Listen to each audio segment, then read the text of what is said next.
Monsieur Bibi, autre titre, Faut ce qu'il faut, un film de 1940 de René Pujol, avec dans les rôles principaux Marguerite Piéry, Pierre Larquet, Roland Toutain, Jean Tissier, Georges Paulet. Le sujet. Nous sommes en septembre 1939 à Paris. Roland Toutain et sa compagne, le couple n'est pas marié, viennent d'avoir un enfant. Les plutocraties anglaises et françaises déclarent la guerre à l'Allemagne au sujet d'un litige germano-polonais concernant les populations allemandes de Danzig, et donc le malheureux Roland Toutain se trouve mobilisé et doit rejoindre son régiment. La compagne de Roland Toutain et son enfant se retrouvent sans ressources.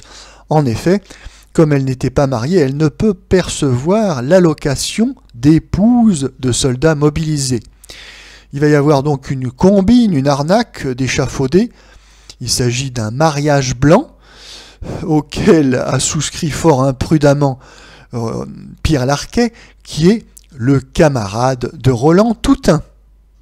Mais Pierre Larquet s'est engagé imprudemment car il va faire la connaissance de sa nouvelle concierge, la terrible Marguerite Piéry, femme autoritaire et directive. À l'occasion d'une alerte aérienne, ils se retrouvent tous deux réfugiés dans la cave de l'immeuble, dans l'abri, et Marguerite Piéry, abusant de la faiblesse de Pierre Larquet à l'occasion d'une obscurité complice, le viole et, comme c'est une femme à principe, elle exige ensuite d'être épousée. Donc ce malheureux Pierre Larquet se retrouve avec 2 engagements de mariage.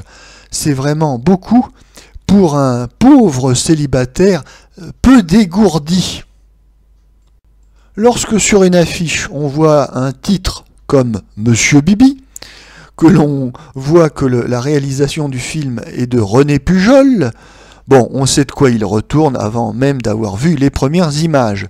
Il s'agit d'une grosse farce à petit budget.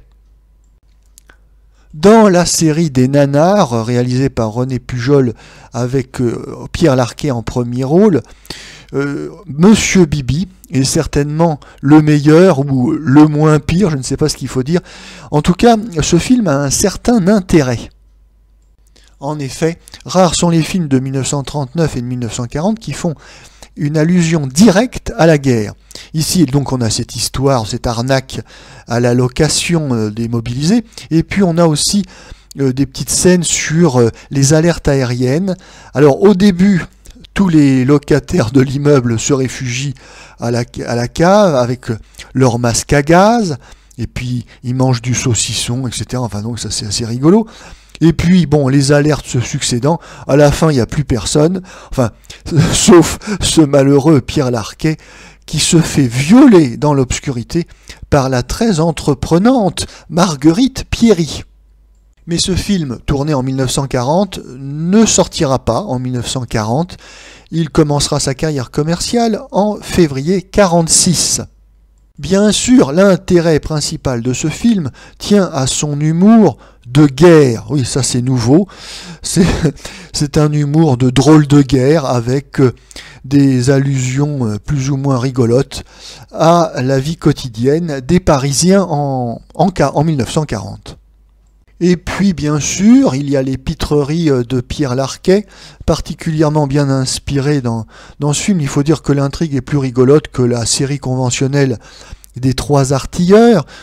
Et nous avons également une bonne interprétation de Jean Tissier dans le rôle d'un fonctionnaire de l'état civil particulièrement mollasson. Et puis, s'agissant d'un film populaire, nous avons les petites chansonnettes obligatoires. Elles sont ici de Vincent Scotto et, ma foi, elles sont assez bien troussées.